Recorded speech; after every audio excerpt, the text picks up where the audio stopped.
The text message came through at 11:15 on a Tuesday night, and I nearly missed it entirely. I'm 64 years old. I spent 28 years working as a family mediator for the New South Wales Department of Communities and Justice, which is a polite way of saying I spent nearly 3 decades sitting in rooms where families fell apart and trying to help them put themselves back together before a judge had to do it for them.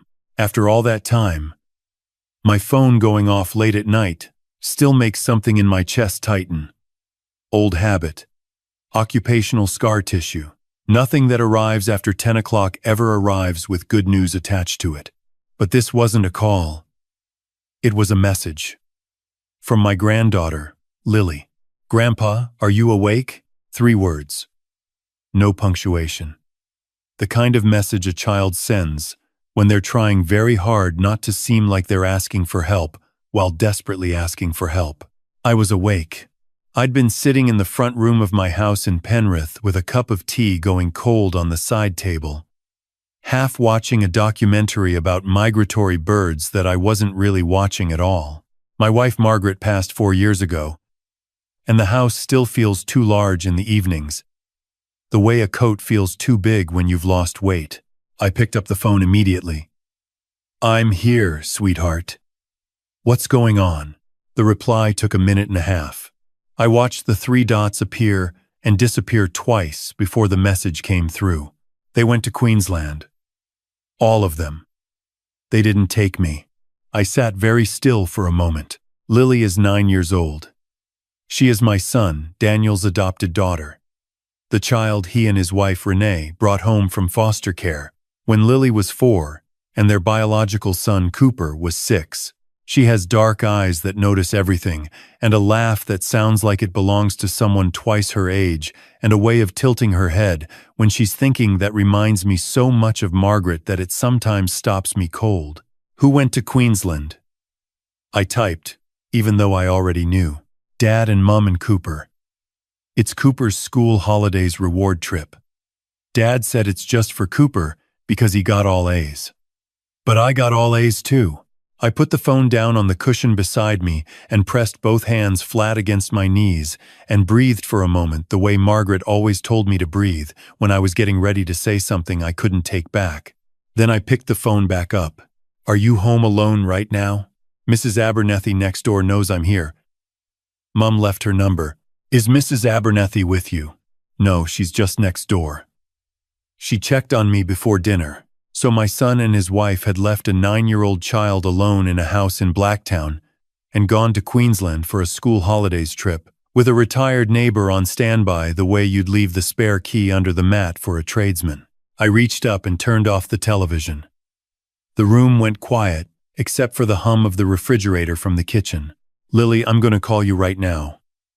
"Is that okay?" "Yes, please," she answered before the first ring finished.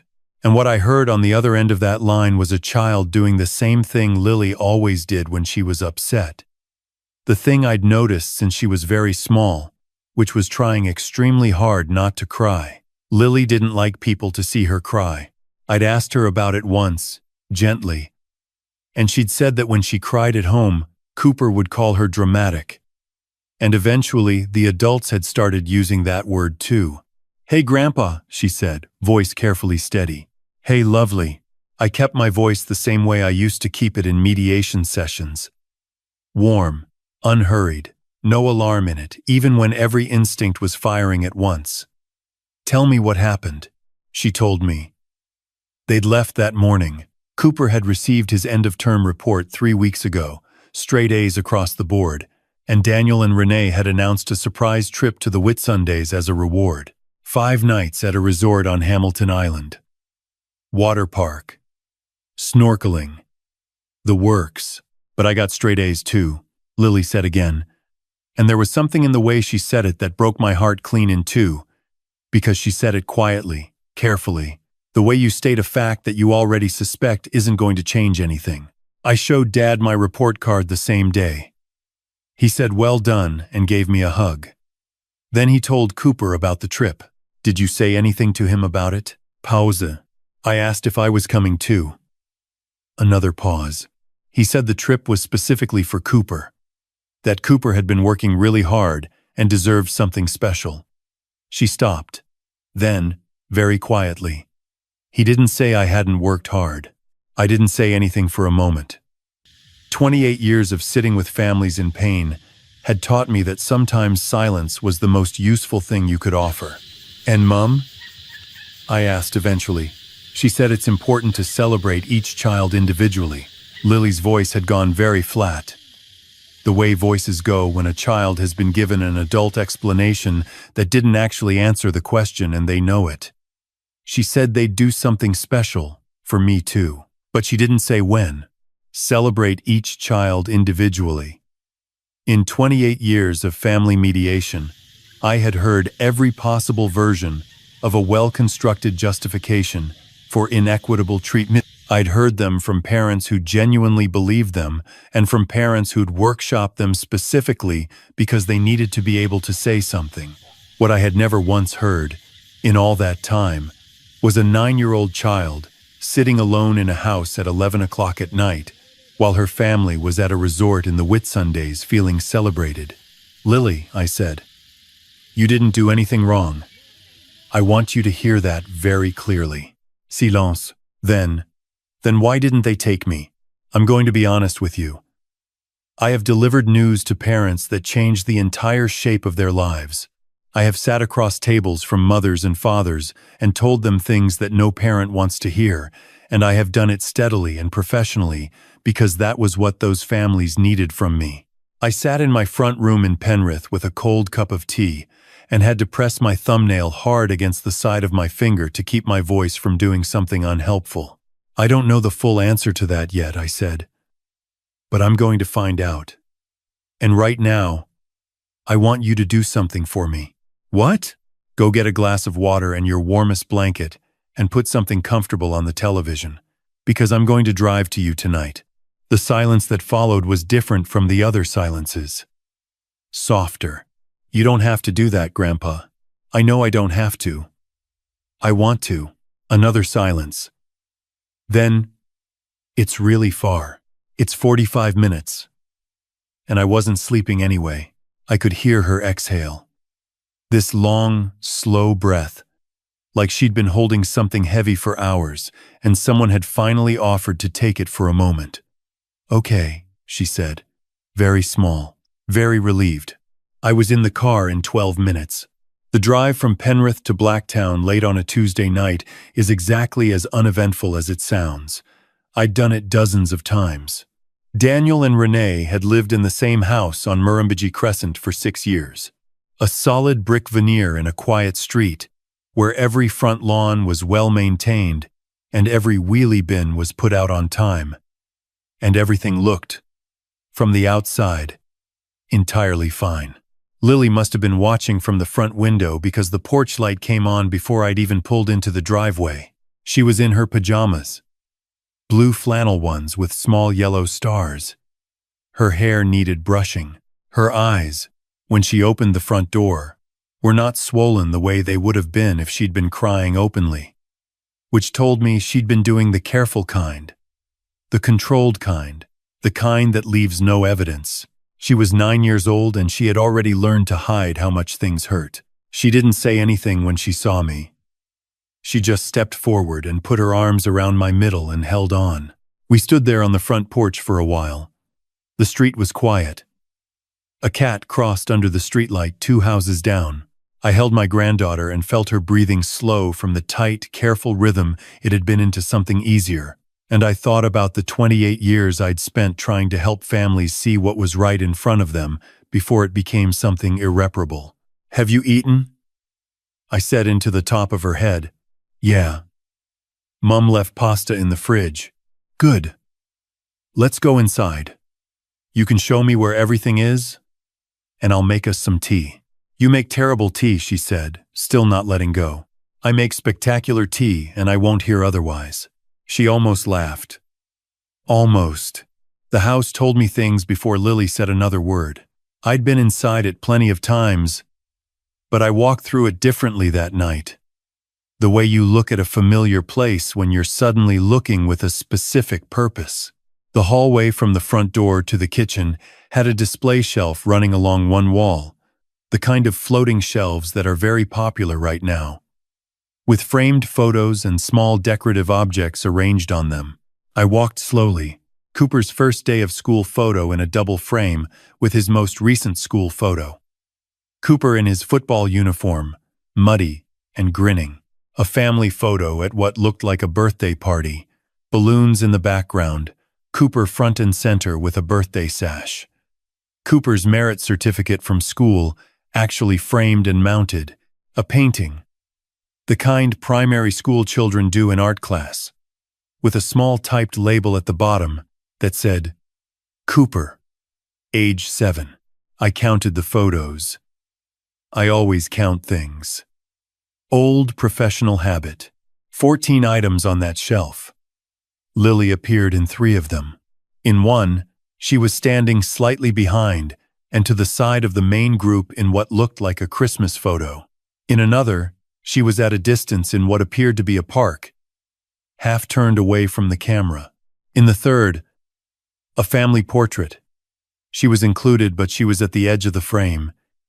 And even from where I stood in the hallway, I could see the slight stiffness in her posture. The way her smile didn't quite reach her eyes. The way you smile in a photo when you're concentrating on smiling rather than feeling something that makes you smile. Lily appeared beside me while I was looking. I counted once, she said. I glanced down at her. The photos? She nodded. Cooper's in 12. I'm in 3. 8 years old. And she had already done the arithmetic of her own belonging. She'd already stood in this hallway and counted herself and come up with a number and stored that number somewhere quiet and heavy inside herself. I reached up and touched the frame of the family portrait, the one where she was at the edge. Who took this one? Dad's friend Greg. At Easter, we did an egg hunt in the backyard. She paused. Cooper found the most eggs. Mom had put some extra ones where she knew he'd look. I kept my face neutral. Did she? She said it was because Cooper was having a hard week at school. Lily said it the same way she'd said everything else that night, that careful, sanded-down way, every sharp edge worn smooth from being handled too many times. I didn't say anything, though. Why not? She shrugged. And it was the saddest shrug I'd ever seen, because when I said something before, about my birthday, Mom said I was being jealous and ungrateful. And then she and Dad talked in the bedroom that night, and the next morning Dad was weird with me for ages. I felt something settle in my chest. Not anger, not exactly. Something colder and more purposeful than anger. Something that knew what it needed to do. What happened on your birthday? I said gently. She looked at the shelf for a moment. Then, we had dinner at home. Dad made chicken. I got some new books and some craft supplies. She paused. Cooper's birthday last year was a party at the trampoline park. 12 kids. They had a professional cake from that bakery on the main road. Another pause. I like books, though. I'm not saying I didn't like my books. She said that last part quickly, defensively, as if she'd already rehearsed the conversation where someone accused her of being ungrateful, as if she'd had to justify her own hurt feelings enough times that she'd learned to preemptively dismantle them. I'd had enough. Not in an explosive way, in a very quiet, very certain way that I recognized from the last few times in my career when I'd sat across from a situation and known, with complete clarity, that there was only one professionally responsible direction to move. I made tea. Lily sat at the kitchen table and watched, pointing out where things were, correcting my technique in a way that sounded so much like Margaret that I had to turn toward the bench for a moment and collect myself. We sat together and I let her talk. The way I'd always let families talk. Door open. No agenda. Just space. Tell me about school, I said. She told me about her teacher, Ms. Varga, who let them listen to music during free reading and who had told Lily last term that her creative writing was exceptional. Tell me about your friends, I said. She told me about her best friend Priya, who lived 3 streets away, and who Lily walked to school with every day. "Tell me about the last time you did something fun with your family," I said. She thought about it for a long time. That alone told me what I needed to know. "We went to the Blue Mountains in April," she said eventually. "That was good. All four of us." A pause. Mostly. Cooper didn't want to go on the walking trail I wanted to do. So we did his one. It was fine. She picked at the edge of her mug. "He told Mom and Dad I was ruining the trip because I was disappointed. So they made me apologize to him." She said it flatly. Not bitterly. Just flatly. The way you state a thing that is simply true, a thing you have no particular energy left to feel strongly about, because you've been living with it for long enough that it has become just a feature of your life. Like weather. I kept my face very still and reached into my cardigan pocket and turned on the small digital recorder I'd put there before leaving the house. Old habit. I'd carried one for the last 15 years of my career. Always had it. Always labeled everything carefully. I told myself it was reflex. I knew it was more than that. "Lily," I said carefully, "can I ask you something? And I need you to answer me honestly, even if you think the answer might be complicated." She looked at me with those eyes of hers. Those old, watching eyes in a young face. "Do you feel like in this house, you and Cooper are treated the same?" She didn't answer straight away. She turned her mug around in her hands. Around and around. The refrigerator hummed. Outside, a car passed on the street. "Sometimes," she said finally. Then, lower. "Not really. Has it always been like that?" She shook her head slowly. "When I first came, it was better. Dad was really good. He used to take me to the park by himself on Sundays." She stopped. "That stopped when Cooper started football. Cooper has training on Sunday mornings." "How long ago did Cooper start football?" She counted in her head. 3 years ago. So 3 years. 3 years of Sundays quietly disappearing. 3 years of the balance shifting. Slowly. Incrementally. The way these things always shift, not all at once.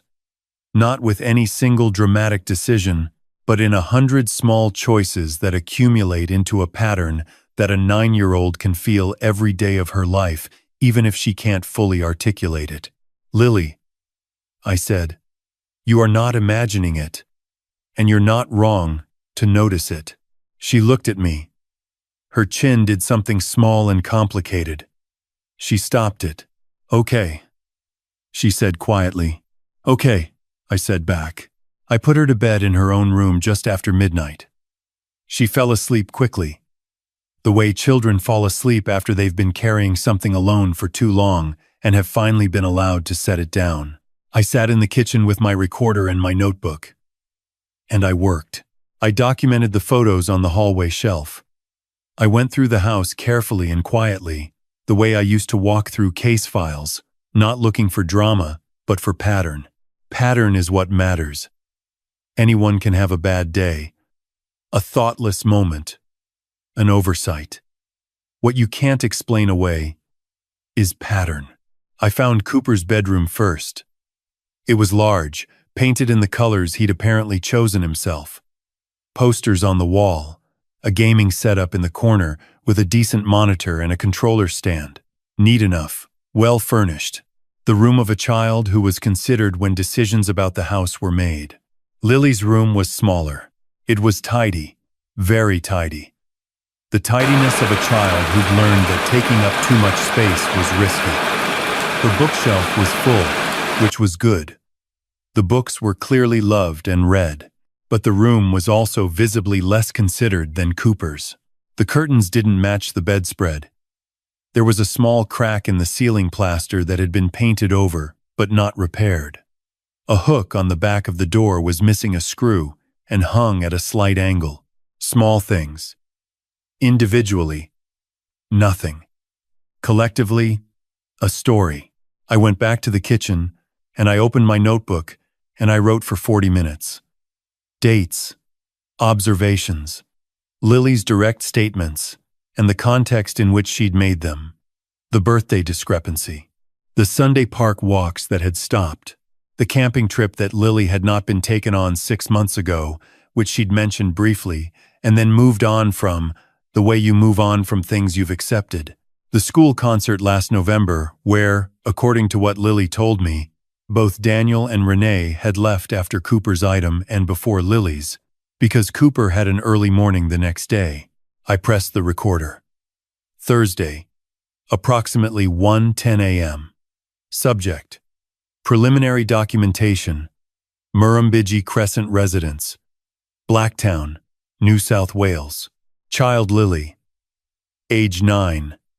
Currently presents as emotionally regulated, but demonstrating internalized adaptive behaviors consistent with a child who has normalized differential treatment over an extended period. Specific incidents documented include 1. Exclusion from a family interstate trip while biological child included. 2. Unequal birthday acknowledgement across consecutive years. 3. Progressive withdrawal of one-on-one time with primary caregiver. 4. Reports of emotional response being characterized as ungrateful or jealous when raised. 5. Physical environment of child's room demonstrably less maintained than biological child's. I clicked it off and sat in my son's kitchen in the quiet of 1 a.m. and thought about the families I'd sat across tables from for 28 years. I thought about the ones who'd caught it in time. I thought about the ones who hadn't. I thought about Lily counting the photos on the hallway shelf. I didn't sleep. I made another cup of tea. One I had to admit to myself was not spectacular. And I watched the sun come up through the kitchen window. And I thought about what came next. Daniel called at 8:47 the following morning. I'd already been awake for hours. Lily was still asleep. Dad. He sounded startled. I just saw your car in the driveway on the Ring camera. What are you doing there? Visiting my granddaughter. Pause. How did you know about did Lily call you? She texted me. At 11:15 last night. Silence. She's fine, he said. It wasn't a question. It also wasn't quite a statement. It was the tone of a person trying to establish a position before the conversation had fully established its terms. She's 9 years old, and she was alone in a house at 11 o'clock at night, Daniel. Mrs. Abernethy was right next door. Mrs. Abernethy is a 73-year-old woman who lives next door. She is not a legal guardian. She is not an emergency contact. She is a neighbor. I paused. You know better than this. You've heard me talk about these cases for years. The silence that followed was different from his earlier silence. It had weight to it. It's more complicated than it looks, he said finally. 28 years of family mediation, and I could not count the number of times I had heard that exact sentence. It is more complicated than it looks. Sometimes it was true and complicated meant something real. A financial situation or a health crisis or a family dynamic that genuinely required context to understand. And sometimes complicated was just the word people reached for when they didn't want to look directly at something simple. Daniel, I said, when is the last time Lily was taken on a family trip? Silence. The Blue Mountains trip in April, he said. That was 4 months ago. Before that, longer silence. I waited. I was good at waiting. It was essentially the skill my entire career had been built on. We went to Margaret's parents' place in Mudgee for Christmas, he said. All of us. And before that, nothing. Think about it, I said quietly. Take your time. I heard him breathing.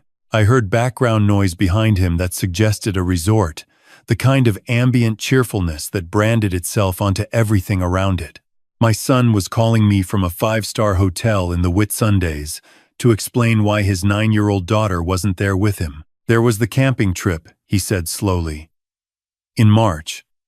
But Lily she didn't have a sleepover, she told me. The friend canceled. I kept my voice completely level. She came home, and found out the camping trip was happening, and she said nothing, because the last time she raised something like that, she was called ungrateful, and you didn't speak to her normally for days.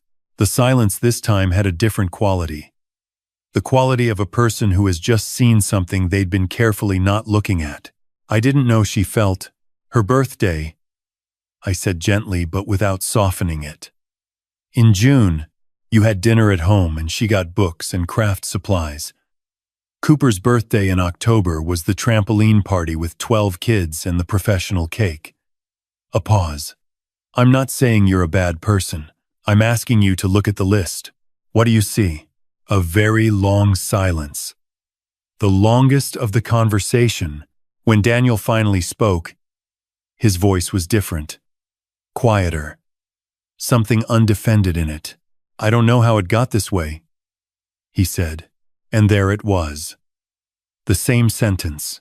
The same sentence I'd heard in 100 different rooms, in 28 different years. Not an excuse. Not a defense.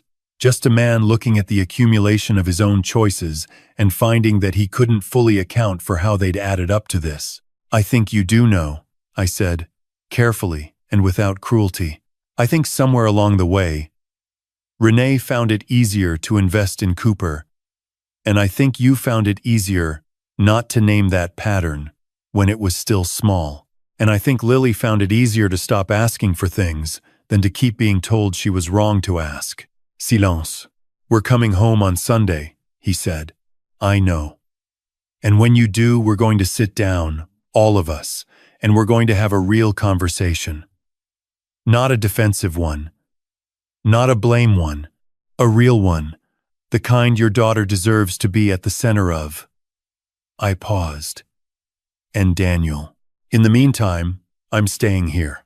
Okay, Dad, he said, quietly. Okay. I hung up and sat with the phone in my hand for a moment. Through the hallway, I could hear Lily's bedroom door opening, the soft thud of small feet on carpet. She appeared in the kitchen doorway, hair still wild from sleep, sloth pajamas replaced with a purple hoodie and track pants. She looked at me with those careful, watching eyes. Did Dad call? She asked. He did. Is he mad? No. He's not mad. I stood up. How do you feel about breakfast? I've been here all night, and I can tell you that there are eggs in that fridge, and I will absolutely ruin them for you. She looked at me for a moment. Then something shifted in her face. Some careful thing she'd been holding, finally being set down. You're the worst cook, she said. Spectacularly bad, I agreed. Come on. She sat at the kitchen table and watched me burn the toast, and I let her correct my technique at every stage, and she laughed, a real laugh, the big one that sounded like Margaret, and I thought, there she is. There is this child who has been quietly shrinking herself to fit a space that was too small for her, and she is still entirely here, entirely whole, entirely worth every single thing.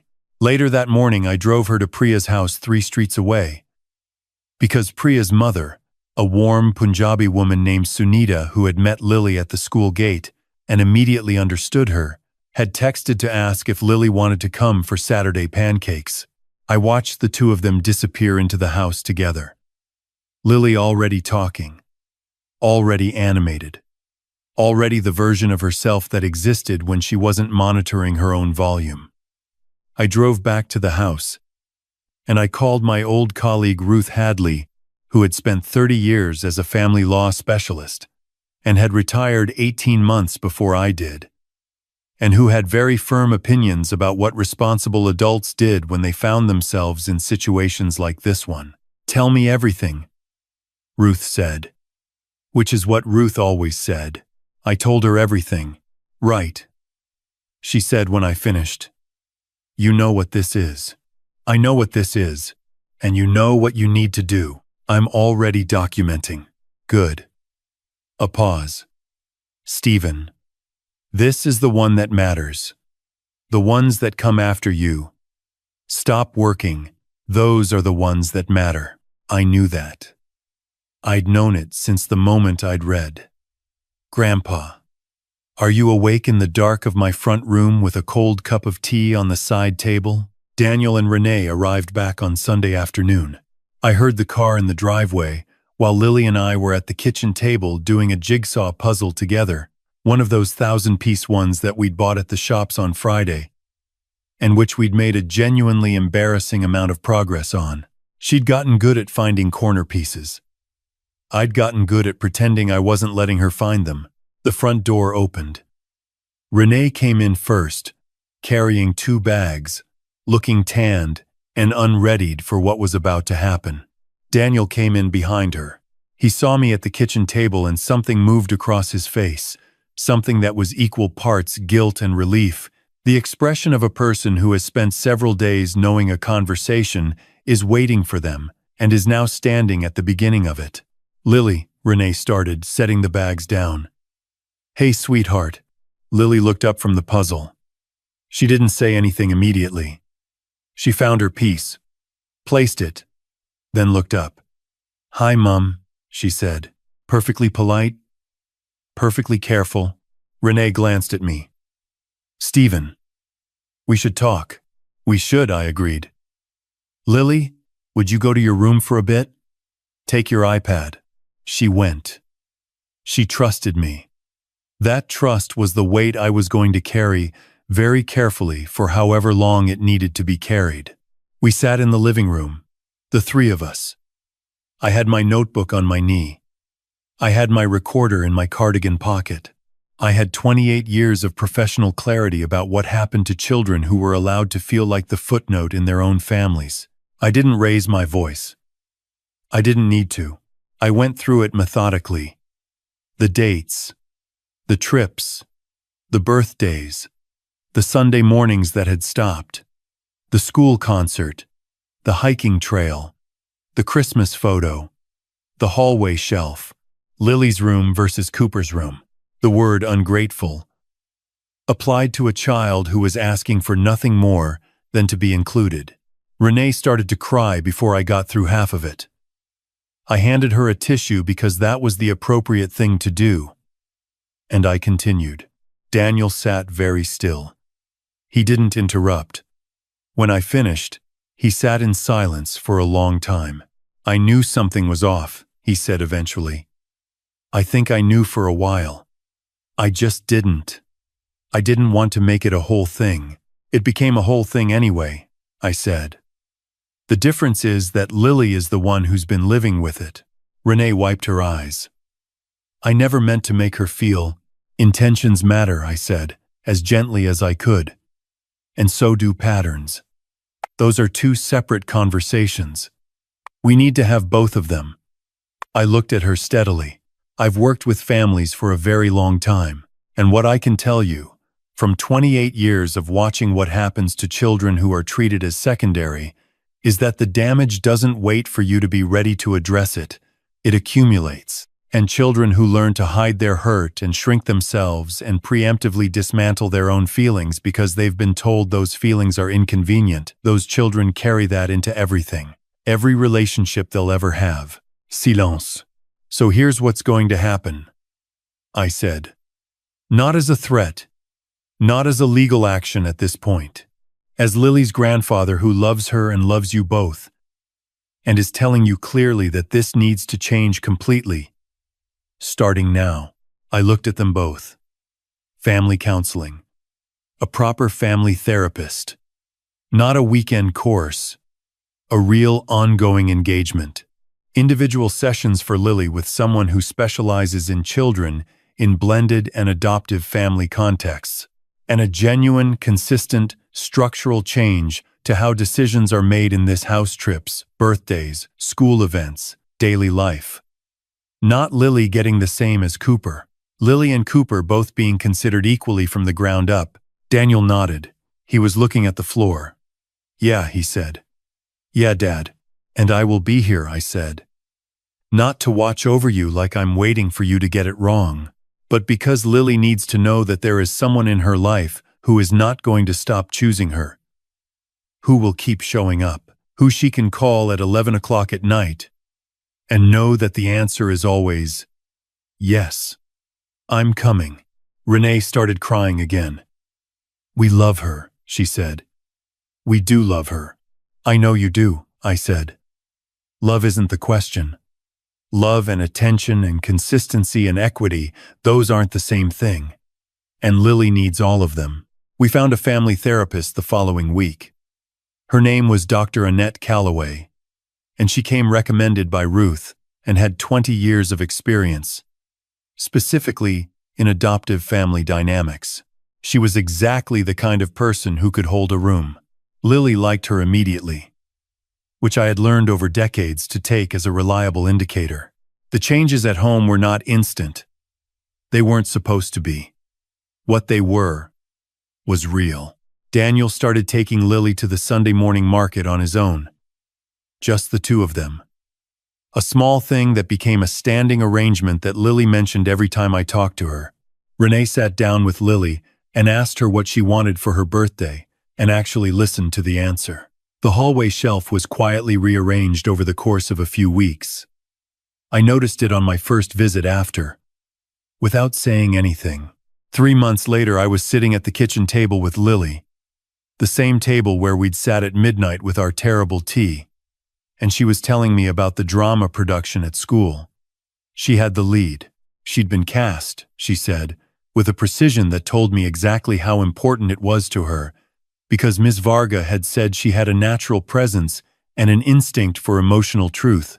"Are Mum and Dad coming?" I asked. "Both nights," she said. Matter of fact, Dad already asked Ms. Varga for the schedule. Mum's organizing flowers. A pause. Cooper said he didn't want to come because it's boring, but Mum said that wasn't an option. I kept my face neutral and felt something very quiet and very strong settle inside my chest. "And Grandpa?" she said, looking at me with those eyes. "Both nights," I said.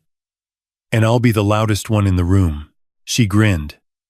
That full grin, the one that went all the way up. "You're going to embarrass me." Spectacularly. I agreed. She went back to her homework. I sat across from her and thought about all the families I had helped over 28 years. All the tables I had sat at. All the conversations I had held open, long enough for something to change. I thought about the ones who'd made it and the ones who hadn't, and I thought about the difference between them. The difference was almost never about love. The families who fell apart loved each other. The ones who made it were the ones who were willing to look at what they were actually doing, not what they intended to be doing, not the version of themselves they held in their heads, and choose to do it differently. Every child who enters a family, whether by birth or by adoption, by foster care or by any other path, enters with the same fundamental need. Not for gifts or holidays or expensive parties. The need to be seen, to be counted, to find themselves in the frame of the family photo, not at the edge of it, not in the borrowed jumper, not half a step behind. To know that the people who are supposed to choose them will keep choosing them. Not once, not on the good days, but consistently and deliberately, and without requiring the child to earn it. Lily is 9 years old. She has dark eyes that notice everything, and a laugh like her grandmother, and a way of tilting her head that makes me have to stop sometimes and collect myself. She learned very young how to make herself small, how to sand the sharp edges off her feelings, how to apologize for noticing she was being treated as less than. She is learning, slowly, to stop doing that. She is learning that her hurt is valid, that her presence is not a footnote, that the people in her life have the capacity to see her and are choosing to use it. I am 64 years old. I spent 28 years helping other people's families. This is the one I should have seen sooner. This is the one I will not stop showing up for. Some things are worth saying plainly, because plainly is the only way they land. Children do not need perfect parents. They need present ones. They do not need every resource split down to the millimeter. They need to feel that the split is fair, that they are worth considering, that their name is on the list when plans are being made. If you are an adult in a child's life, as a parent, a grandparent, an aunt, an uncle, a carer, And there is a child in your family who has learned to preempt their own disappointment, who never asks for too much, who says it's fine before you've even finished explaining why this time they're not coming. Stop. Look at that child. Ask yourself what they have quietly accepted that they should never have had to accept, and then change it. It is almost never too late to change it, but you have to be willing to look. And if you are the grandparent, the aunt, the family friend, the person on the outside who can see the pattern that the people inside can't see yet, make the drive. Answer the text. Show up at midnight if you have to. Because the children who learn that there is always one person who will come no matter what, those children grow up knowing something about the world that will hold them through everything. That is worth every cold cup of tea.